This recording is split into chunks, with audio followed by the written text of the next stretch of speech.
নিজের এনজিওর ফান্ড জোগাড়ের জন্য দীর্ঘদিন ধরেই পিরোজপুরের নাজিরপুরের একটি চর দখলের দ্বন্দ্বকে সাম্প্রদায়িক দ্বন্দ্ব হিসেবে প্রচার চালিয়ে আসছিলেন প্রিয়া সাহা। একই কারণে প্রিয়া তার নিজের ভাইয়ের পরিত্যক্ত ঘরে আগুন দিয়ে তাকেও সাম্প্রদায়িক হামলা বলে প্রচার চালিয়েছে বলে অভিযোগ করেছেন নাজিরপুরের মানুষ।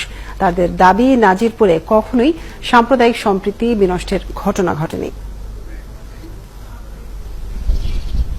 একটি চর নিয়ে পিরোজপুর জেলার নাজিরপুর উপজেলার চর বানিয়ারি আর বাগেরহাট জেলার চিতলমারীর বাসিন্দাদের দীর্ঘদিনের দ্বন্দ্ব, যাতে জড়িত হিন্দু মুসলমান সবাই।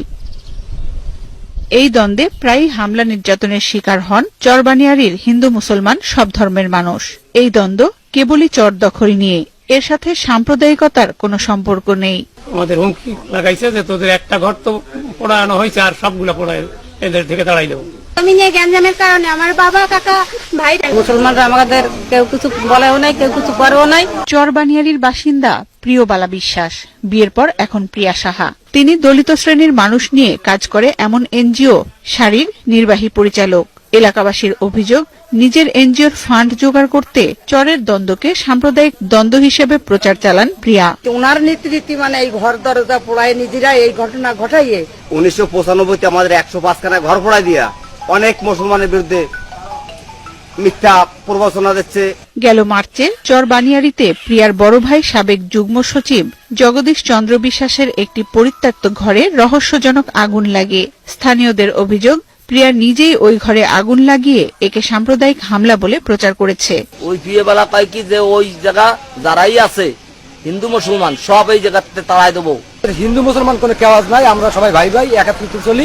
নাজিরপুর উপজেলায় কখনোই সাম্প্রদায়িক সম্প্রীতি নষ্ট হওয়ার মতো কোনো ঘটনাই ঘটেনি বলে দাবি স্থানীয় মানবাধিকার কর্মীদের।